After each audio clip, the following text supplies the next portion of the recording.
Apakah orang Indonesia ingin menghancurkan toko ini? Di sebuah kota kecil di wilayah barat Perancis, terdapat sebuah toko roti yang telah beroperasi selama lebih dari 40 tahun. Toko ini dulunya adalah kebanggaan kota, tempat di mana orang-orang mengantri setiap pagi, namun sejak sebuah supermarket besar dibuka di dekatnya, jumlah pelanggan menurun drastis. Masalah kebangkrutan hanyalah tinggal menunggu waktu. Tepat pada saat itulah, seorang mahasiswa asal Indonesia datang untuk bekerja paruh waktu di sana. Awalnya kehadirannya terlihat biasa saja. Ia bekerja dengan sopan dan tekun, namun suatu hari sebuah kalimat yang ia ucapkan membuat suasana di dalam toko seketika membeku. Ia secara terang-terangan menantang tradisi yang telah dipegang teguh oleh sang ahli roti. Selama 48 tahun sejak hari itu, sebuah selentingan mulai menyebar di kota. Akhir-akhir ini ada yang aneh dengan toko roti itu. Apa sebenarnya yang terjadi di sana? Mengapa orang-orang menyadari perubahan tersebut dan tidak bisa mengabaikannya? Mari kita lihat kisahnya. Di kota kecil di barat Perancis itu, toko roti ini dikenal oleh penduduk setempat dengan nama hangat, Bulan Jeri Mari, toko roti Mari. Setiap pagi, aroma roti Perancis yang baru keluar dari oven akan memenuhi jalanan sebelum toko dibuka. Antrian panjang sudah terbentuk. Orang-orang di kota itu selalu berkata, jika belum dibeli roti di sini, maka hari mereka belum benar-benar dimulai. Begitulah cara toko ini menyatu dengan kehidupan kota. Pelanggan lama yang sudah lanjut, usia akan muncul pada waktu yang sama. Setiap pagi mengangguk kecil, lalu tak menerima roti baget mereka. Ibu-ibu muda akan menuntun tangan anak-anak mereka sambil menatap warna panggangan roti di etalase. Dengan saksama, mari mengingat setiap wajah pelanggan, tahu selera mereka, bahkan tahu anggota keluarga mereka. Bisa dikatakan ia tidak hanya menjual roti, tetapi juga menopang kehidupan pagi di kota tersebut. Namun arus zaman perlahan tapi pasti mulai berubah.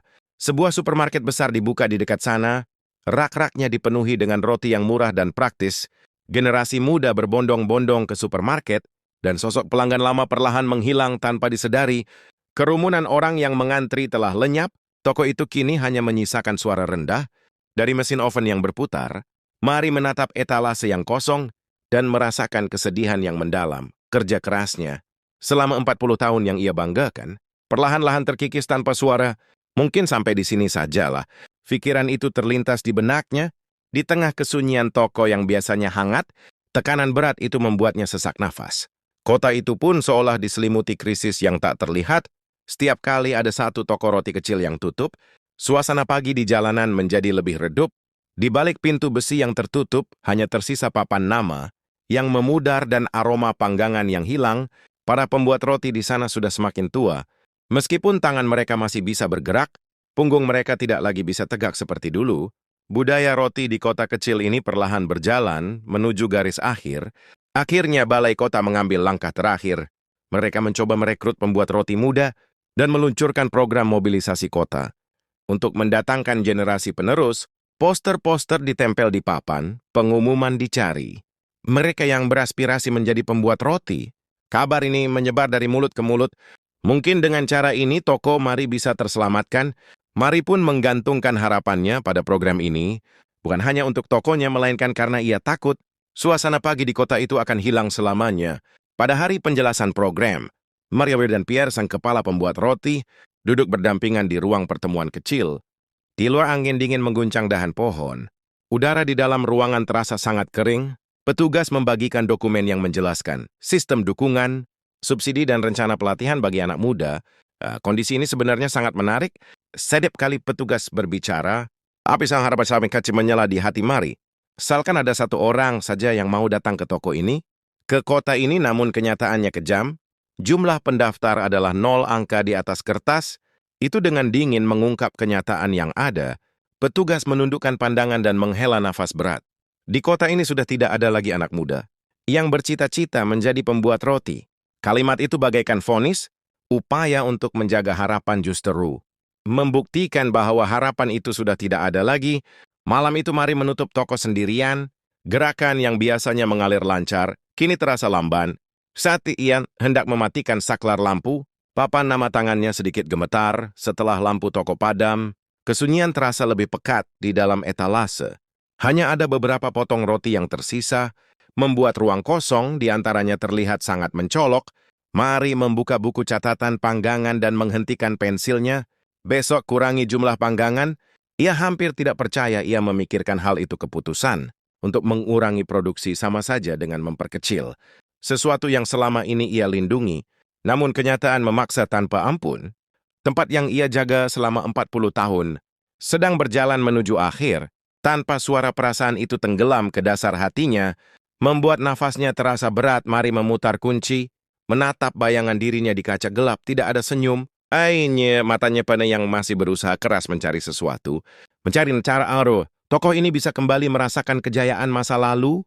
Ia percaya pasti masih ada jalan. Beberapa hari setelah mengetahui jumlah pendaftar adalah 0, mari duduk di depan komputer tua.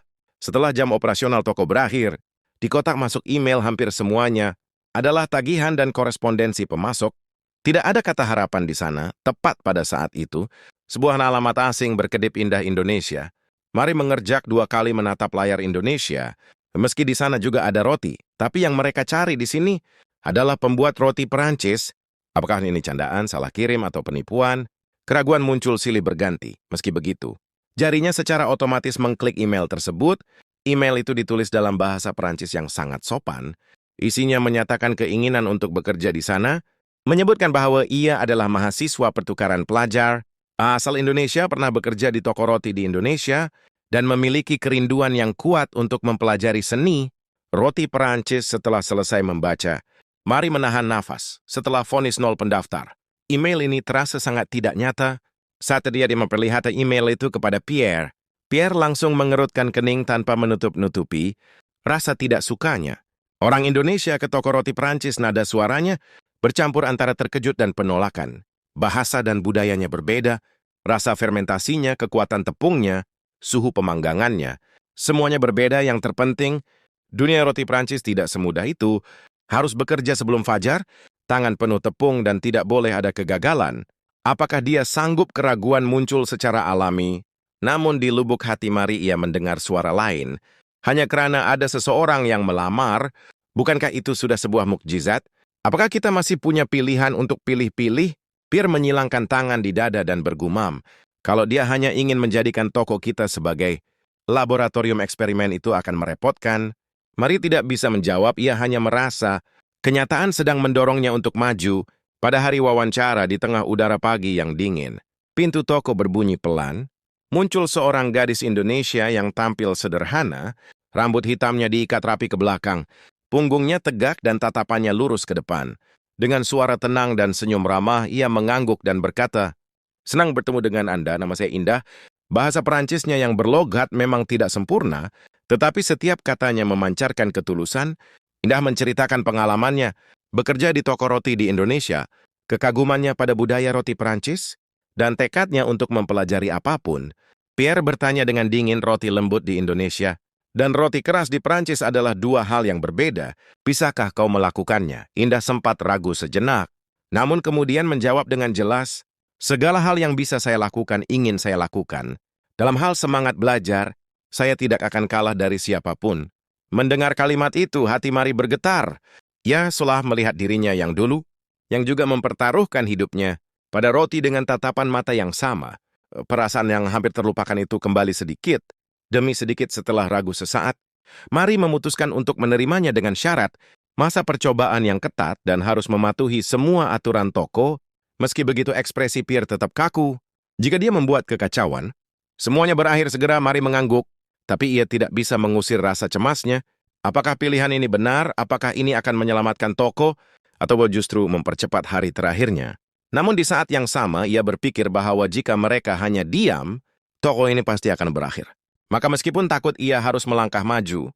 Setelah Indah mulai bekerja beberapa hari, Mari menyadari adanya perubahan kecil dalam suasana toko, bukan pada angka penjualan atau jumlah pelanggan, tetapi pada hal-hal yang lebih kecil namun nyata.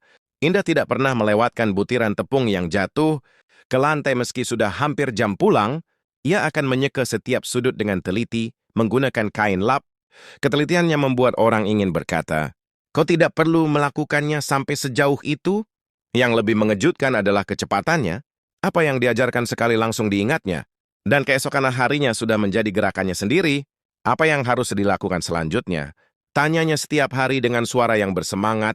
Setiap kali itu pula, Mari merasakan api kecil. Di hatinya yang hampir padam mulai menyala kembali. Gadis ini tidak hanya datang untuk bekerja, ia ingin belajar dan meninggalkan sesuatu di sini.